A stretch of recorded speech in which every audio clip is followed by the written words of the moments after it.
ఐదేళ్ల వైసీపీ పాలనలో అధికారాన్ని అడ్డం పెట్టుకుని అడ్డగోలుగా సాగించిన అక్రమ నిర్మాణాలు, భూ ఆక్రమణలపై ఇప్పుడు చట్టం తన పని తాను చేసుకుపోతుంటే వైసీపీ నేతలు రాజకీయ కక్ష సాధింపు అనే పాత పాటను అందుకున్నారు.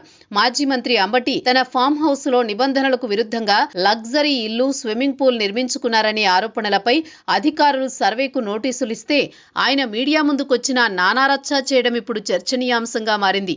అసలు అక్కడ ఏ తప్పు జరగనప్పుడు, అనుమతులన్నీ సక్రమంగా ఉన్నప్పుడు సర్వే చేయించుకోవడానికి భయం ఎందుకు? నిప్పులాంటి నిజాయితీ ఉంటే అధికారులకు సహకరించి తన నిర్దోషిత్వాన్ని నిరూపించుకోవాలి కదా. వైసీపీ హయాంలో రాష్ట్ర వ్యాప్తంగా సాగిన అక్రమ సంపాదన, ఆస్తులు కూడబెట్టుడు పర్వం ఇప్పుడు ఒక్కొక్కటిగా బయటకొస్తోంది. 5 ఏళ్ల పాటు సామాన్యుల భూములను, ప్రభుత్వ ఆస్తులను చెరబట్టిన నేతలు ఇప్పుడు లెక్కలు తేల్చమంటే బాధితులుగా నటిస్తున్నారు.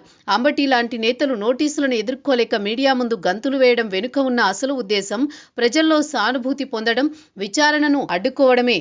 తప్పులు చేసినప్పుడు శిక్ష తప్పదని తెలిసిన దొంగల తెలివితేటలివి. నోటీసులు ఇవ్వడమే తప్పైతే ఇక చట్టమెందుకు, వ్యవస్థలెందుకు అనే ప్రశ్నలు ఉత్పన్నమవుతున్నాయి. వైసీపీ నేతలు తాము వేసిన అక్రమాలకు రాజకీయ రంగు పులిమి తప్పించుకోవాలని చూస్తున్నారు. స్విమ్మింగ్ పూల్స్, విలాసవంతమైన భవనాలు నిర్మించుకోవడానికి నిధులు ఎక్కడివి, అనుమతులు ఎవరిచ్చారు అనే ప్రాథమిక ప్రశ్నలకు సమాధానం చెప్పాల్సింది పోయి రంకెలేయడం వల్ల నిజం దాగదు. ప్రభుత్వం పక్షపాతంతో వ్యవహరిస్తోందని ఆరోపించే ముందు తమ వద్ద ఉన్న ఆధారాలను బయట పెట్టాలి. చట్టానికి ఎవరూ చుట్టాలు కారు. సామాన్యుడికి ఒక న్యాయం, మాజీ మంత్రులకు ఒక న్యాయం ఉండదు కదా. విచారణ ఎదుర్కోకుండా పారిపోవాలి అనుకోవడం వారి నేరాన్ని వారే ఒప్పుకున్నట్లు అవుతుంది. అక్రమంగా సంపాదించిన ఆస్తులను కాపాడుకోవడానికి వైసీపీ నేతలు వేస్తున్న ఎత్తుగళ్లను ప్రజలు గమనిస్తూనే ఉన్నారు. మేము తప్పు చేశాం కాబట్టే ప్రభుత్వం మమ్మల్ని వేధిస్తోంది అని చెప్పలేక కక్ష సాధింపు అనే సాకుతో తప్పించుకునే ప్రయత్నం చేస్తున్నారు. అయితే చట్టానికి ఉన్న పదును ముందు ఈ పప్పులు ఉడకవు. అక్రమ కట్టడాలను గుర్తించడం, సర్వే చేయడం అధికారుల బాధ్యత.